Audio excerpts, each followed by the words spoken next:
Covid ಮಹಾಮಾರಿಯಿಂದ ಸಂಕಷ್ಟದಲ್ಲಿರುವ ಸಂದರ್ಭದಲ್ಲಿ ರಾಜ್ಯ ಸರ್ಕಾರ ಮತ್ತು ಕೇಂದ್ರ ಸರ್ಕಾರ ಲಾಕ್ಡೌನ್ ಘೋಷಿಸಿದ್ದರಿಂದ ಜನಸಾಮಾನ್ಯರು ಕೆಲಸ ಕಾರ್ಯಗಳಿಲ್ಲದೆ ಆರ್ಥಿಕ ಸಂಕಷ್ಟದಲ್ಲಿರುವ ಈ ಸಂದರ್ಭದಲ್ಲಿ ಗ್ಯಾಸ್, ಪೆಟ್ರೋಲ್, ಡೀಸೆಲ್, ವಿದ್ಯುತ್ ಹಾಗೂ ನಿತ್ಯ ಉಪಯೋಗಿ ವಸ್ತುಗಳ ಬೆಲೆಗೇರಿಕೆಯ ವಿರುದ್ಧ ಉಡುಪಿ ಜಿಲ್ಲಾಧಿಕಾರಿ ಕಚೇರಿ ಎದುರು ಜೆಡಿಎಸ್ ಪ್ರತಿಭಟನೆ ನಡೆಸಿ ಮುಖ್ಯಮಂತ್ರಿಯವರಿಗೆ ಉಡುಪಿ ಜಿಲ್ಲಾಧಿಕಾರಿಗಳ ಮೂಲಕ ಮನವಿಯನ್ನ ನೀಡಲಾಯಿತು.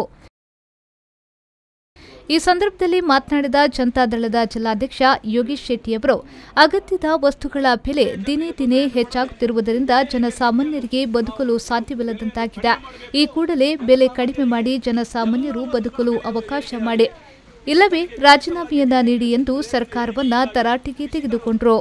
ಜನರಿಗೆ ತೊಂದರೆಯನ್ನು ಕೊಡದೆ ಈ ಬೆಲೆ ಏರಿಕೆ ನೀತಿಯನ್ನು ನೀವು ಬೆಲೆಯನ್ನು ಕಡಿಮೆ ಮಾಡಬೇಕು.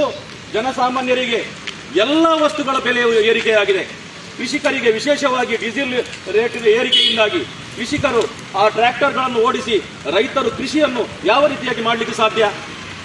ದಯವಿಟ್ಟು ನಿಮಗೆ ಮನವಿಯನ್ನು ಮಾಡುತ್ತೇವೆ.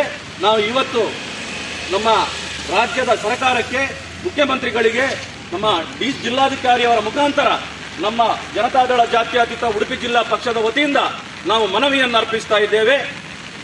ಆದಷ್ಟು ಶೀಘ್ರದಲ್ಲಿ ಡೀಸೆಲ್ ಬೆಲೆ, ಪೆಟ್ರೋಲ್ ಬೆಲೆ, ಗ್ಯಾಸ್ ಬೆಲೆ, ಜನಸಾಮಾನ್ಯರ ಈ ದಿನ ಬಳಕೆಯ ವಸ್ತುಗಳ ಬೆಲೆಯನ್ನು ಕಡಿಮೆ ಮಾಡಬೇಕು. ಎಲ್ಲರಿಗೂ ವ್ಯಾಕ್ಸಿನ್ ಅನ್ನು ಕೊಡಬೇಕು.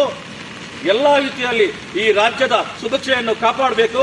ಇಲ್ಲದಿದ್ದರೆ ನಿಮ್ಮ ಸರ್ಕಾರವನ್ನು ನೀವು ರಾಜೀನಾಮೆ ಕೊಟ್ಟು ಮನೆಗೆ ಹೋಗಿ ಒಳ್ಳೆ ರೀತಿಯಲ್ಲಿ ಜನರು ಇನ್ನೊಮ್ಮೆ ಒಳ್ಳೆ ಸರ್ಕಾರವನ್ನು ಆರಿಸಿ ಈ ರಾಜ್ಯವನ್ನು ಸುಭಿಕ್ಷದ ಕಡೆಗೆ ಕರ್ಕೊಂಡು ಹೋಗ್ತಾರೆ.